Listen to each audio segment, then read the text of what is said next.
Welcome to the show, everybody. Micah with CoronavirusDiaries, and today I'm blessed to be able to speak with Theresa May, the owner-operator at Heaven on Earth Healing. Teresa, how are you? I'm doing fantastic. It's Yeah, good it's to been a see little you. while. So, what's new in your world? Oh gosh. Well, there's lots of things going on. There's a garden that's growing.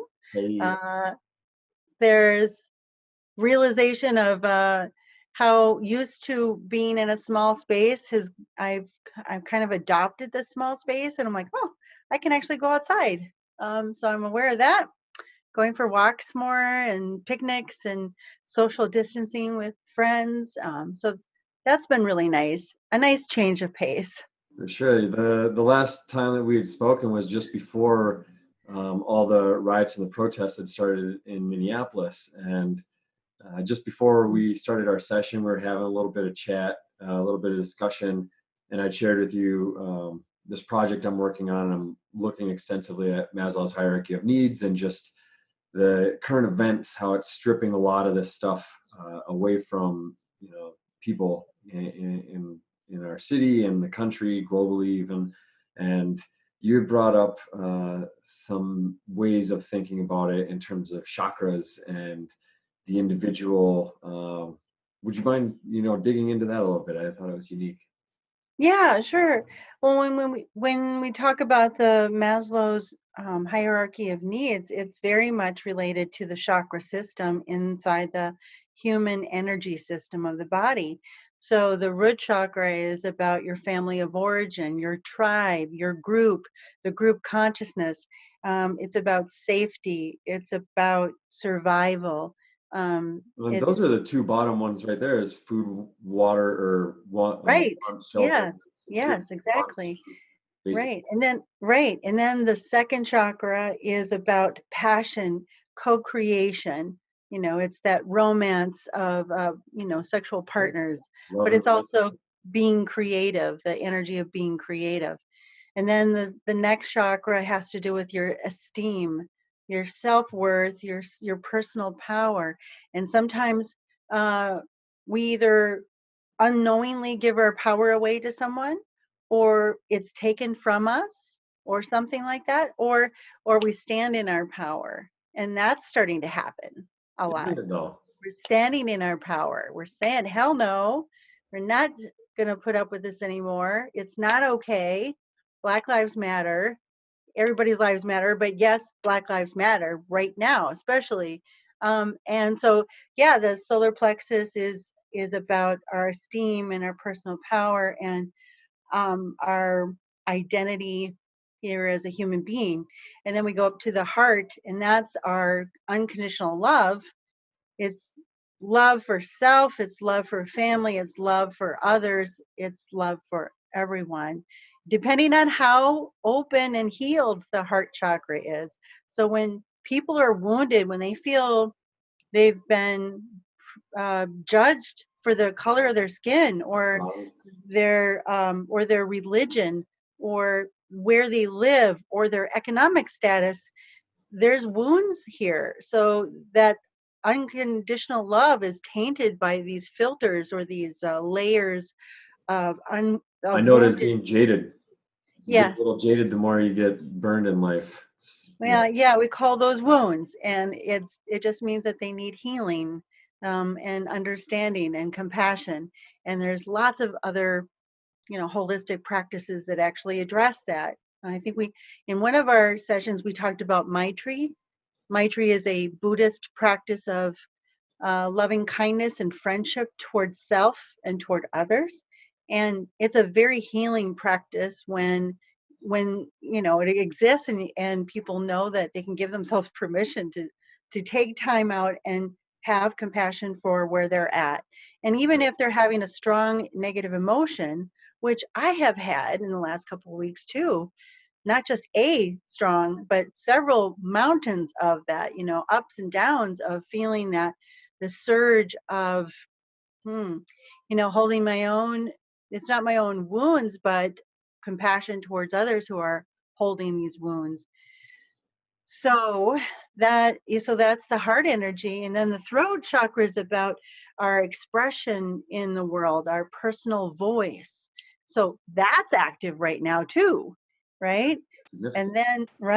And then our third eye, or ajna, but then there our third eye, or psychic abilities, our intuition, that's really active right now, because we are trying to discern truth on the planet. And that's So pretty when tough these days with all the it's misinformation. very active these days, and when a politician says something, and the way they say it, their body language, how their expression on their face, all of that speaks to the intuitive part of ourself, and we go, yeah, no, you're not really telling the truth, or yes, you are, I can feel your truth, I know it from an instinctual part of me that is seeing and feeling and hearing and picking up on those vibes. Good. That's our intuition. And then our crown chakra is all about purpose. So many of us, whether we're white or black or brown or yellow or orange or whatever, we're all trying to figure out what's our job to do right now. What's the meaning of life? Like, what are we here for?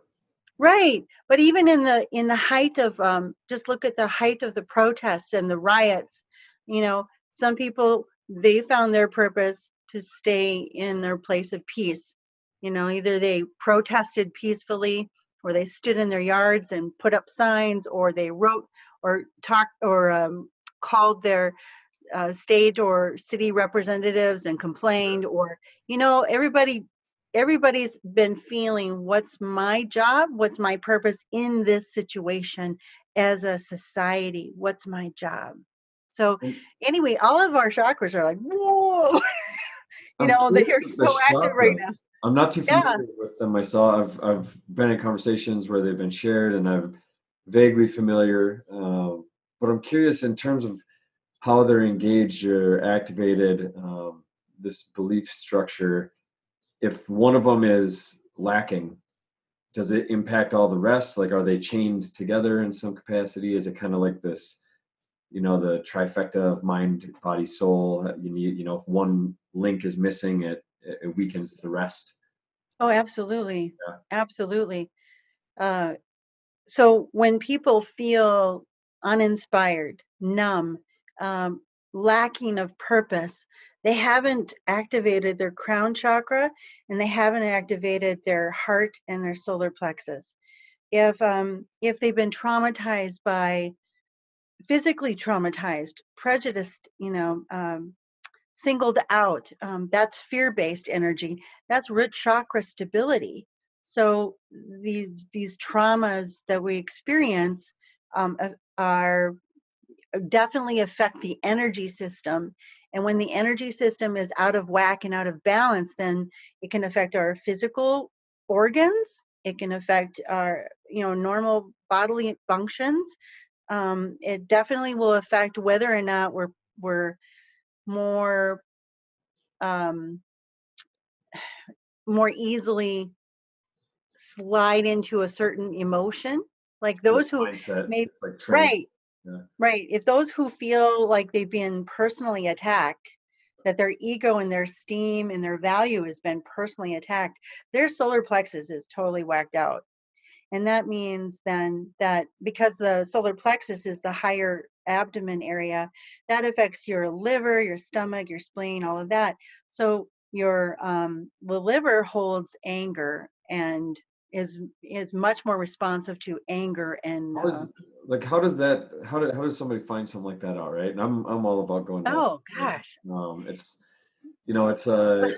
it's not traditional Western medicine, right? To talk No, and it's so connect. true. And there are so many books on the chakra systems that you can easily get lost in it all. I guess in the last 22 years, I pick up books. I feel called to certain books. I pick them up and I go, is this got truth in here for me?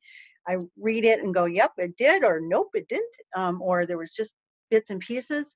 Sure. But it's also the one thing I've really learned about, my elders, like the my Tai Chi Cha teacher, we used to ask him questions about the chi. How does this work? How are we accessing the chi and the consciousness? And he would always respond very much like, this sage, like, yes. He never gave a straight answer, ever. And I always question, like, why is he doing that? It's so frustrating. I just want to know. And I think the truth is that our journey is to hold the question. Hold the question is a practice in Native American or earth wisdom practices, where we hold a question for a length of time. It's true that those who think they know really don't know. And those who know, they don't really speak about it. They sit with the question and they let it linger with them, and the truth eventually reveals itself to them. And so that's what, when you ask that question, I'm like, it's really, the truth has really come to me through my own journey of, researching. Yes, that's intellectual, but my own personal experience with people and with their emotions and their behaviors, and studying emotions and behaviors. I'm like, oh yeah, their root chakra is really active right now. It's wreaking havoc in their life right now. Is And this? then, because I'm sorry, Oh go ahead. no, I was just curious. Is this this tool set, if you can call it that, is it something that you use and apply with the life coaching types of stuff that you do, and working with clients to help them get centered? Is this? Is it? Oh yeah, yeah, yeah, yeah. Well, that was one thing I was going to say too. In energy medicine, which really is kind of an umbrella term for Reiki, Qigong, prana, reconnective healing, um, all that energy healing work that is so, like, so-called woo-woo fringe. It's there's so much that we pick up on when we're doing energy healing with someone, whether we're in uh, doing it from a remote place or doing it in person. It doesn't make any difference. We're just accessing the energy system of that person's body, their mind, their emotions, their spirit, and we're picking up on all the different layers. So you've got a physical body and an energy system inside the physical body, which is the meridians and the chakras, but you also have an aura, or the energy system outside the body, which is many, many layers of that. And each of those layers somehow, I don't have an explanation for this part, but somehow it connects to different dimensions and different worlds or realms of This is consciousness going that way over. I know, we always go that way. It's great though. It's it's, I think there's a method for everyone to find their balance and find their focus, and it's unique in the sense that this Maslow's hierarchy of needs is a psychological theory that builds this structure, that a lot of peers, a lot of people would look at it.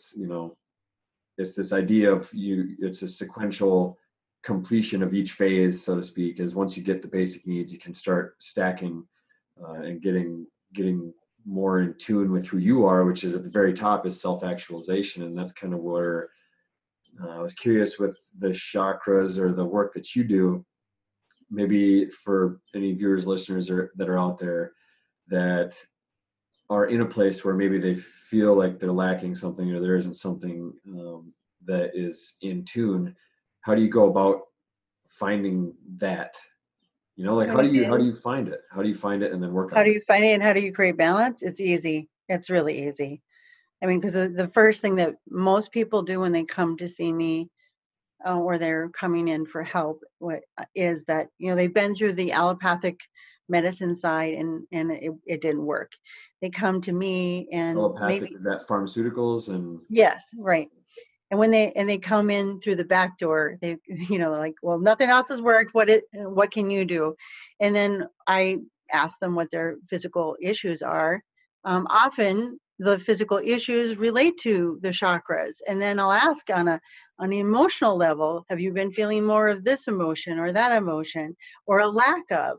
And I'll do an energy scan, of course, too. Sometimes they want to want to just know, well, what are you picking up on? So I'll scan their energy system and go, well, I don't know why, but I'm really feeling a really strong um, uh, blockage in your throat. And they'll go, oh yeah, I actually have a thyroid issue, or That's they pretty. haven't That's been able to pretty speak their truth with somebody for decades or something like that.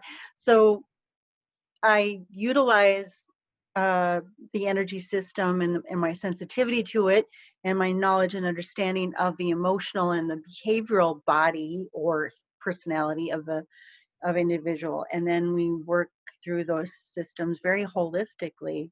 Like, I might tap in and say, well, okay, your lower chakra is really out of balance and it feels like you've got some trauma here. Hmm, was it 6 years old or 8 years old when it happened?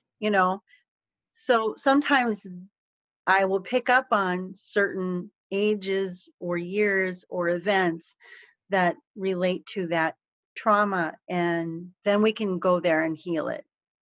I'm guessing or assuming then that the client would also have to, they'd have to be of the attitude or the mindset that it is feasible to go this route as opposed to the allopathic route. For Well, yeah, and often people, I'm the last resort. Holistic medicine is usually the last resort for a lot of people.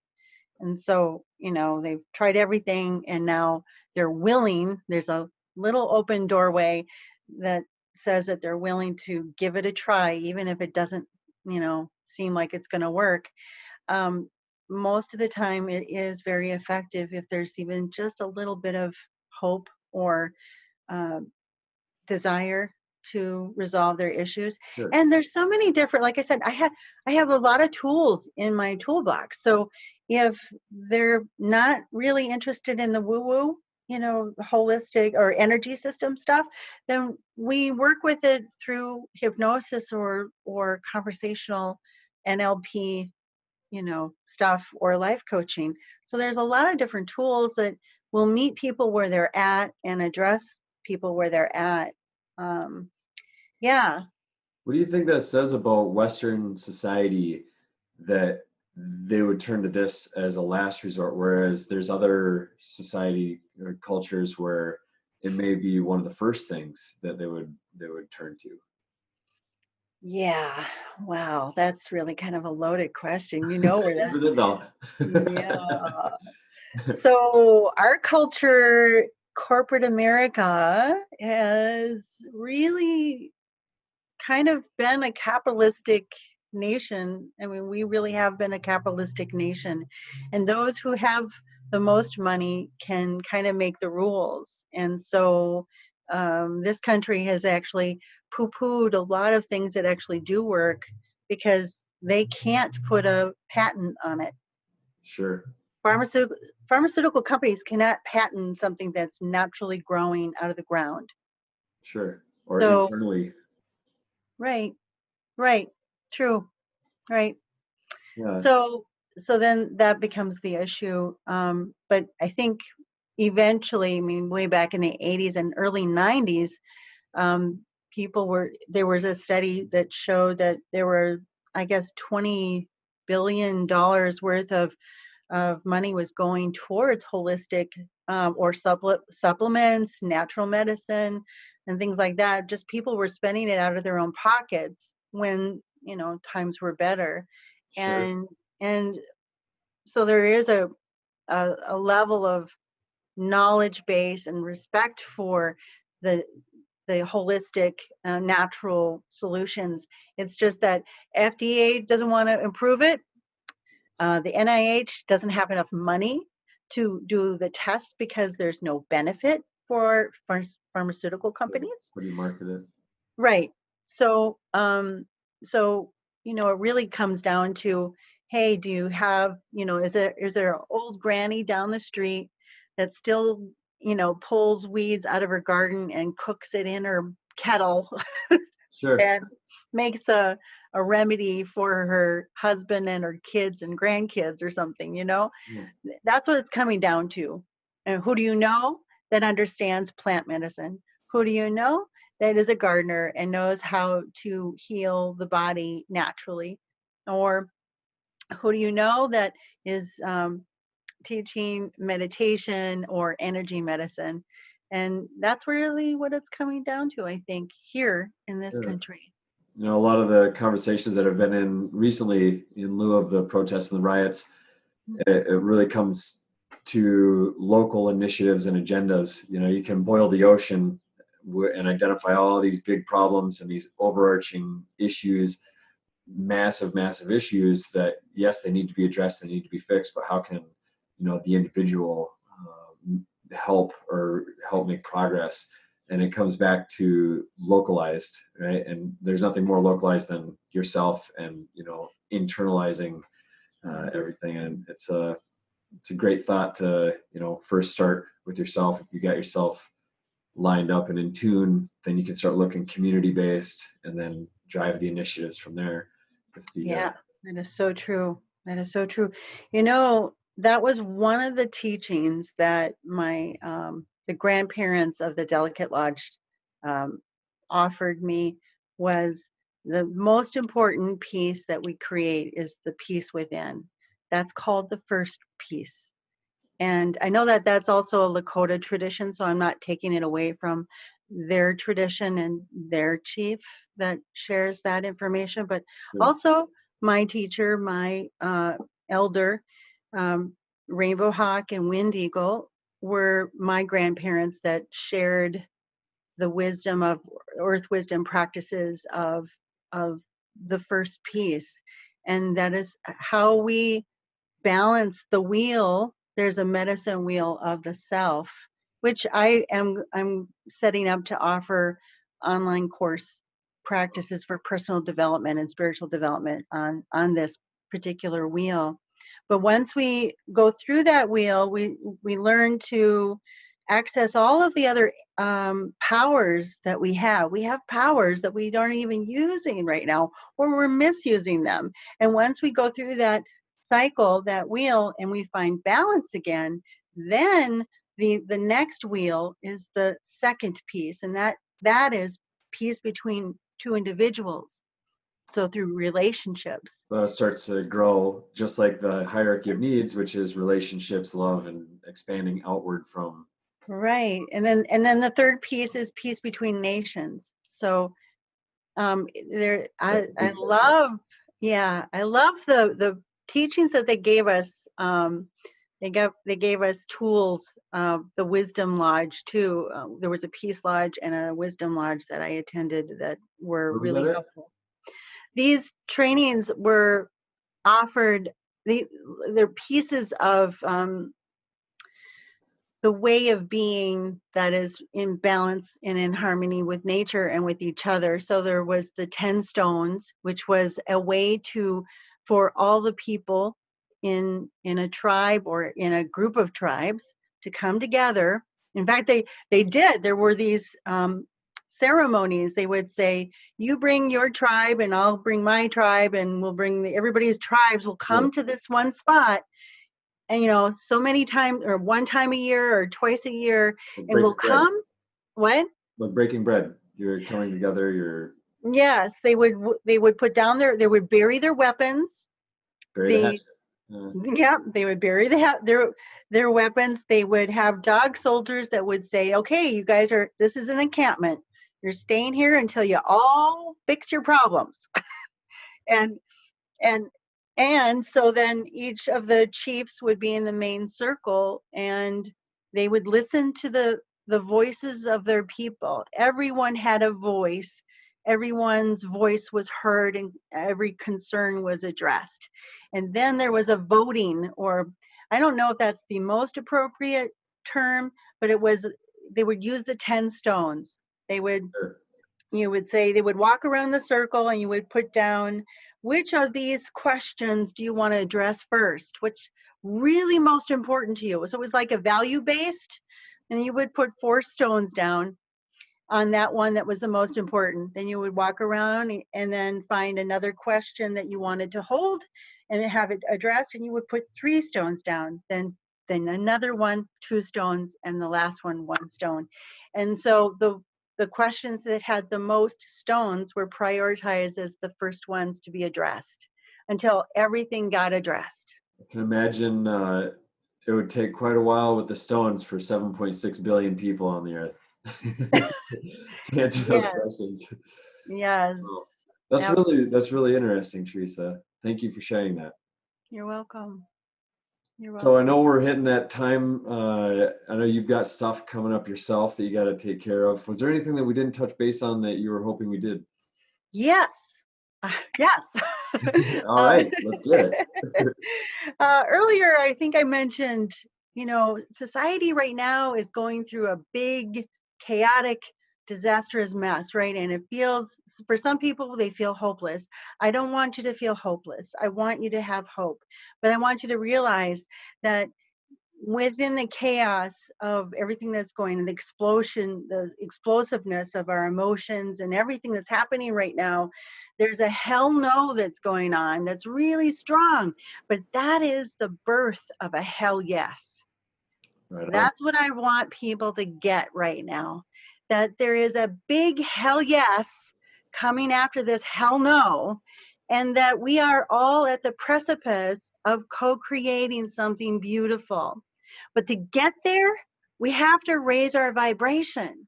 You can't stay in anger or Right, judgment or fear or worry or sadness or any of those lower vibrations. You can't stay there so long or you won't get to that better, beautiful place. And sure. so it's really important for everybody right now to start finding a way to meditate, relax more, get out there, sit on the ground and Have feel some Mother Earth. gratitude. What? Have some gratitude. Yes, having gratitude and appreciation for everything that you do have. Yeah. Finding a simpler way to live and survive is one way to do that. And for some, it's not as easy as it is for others. I get that.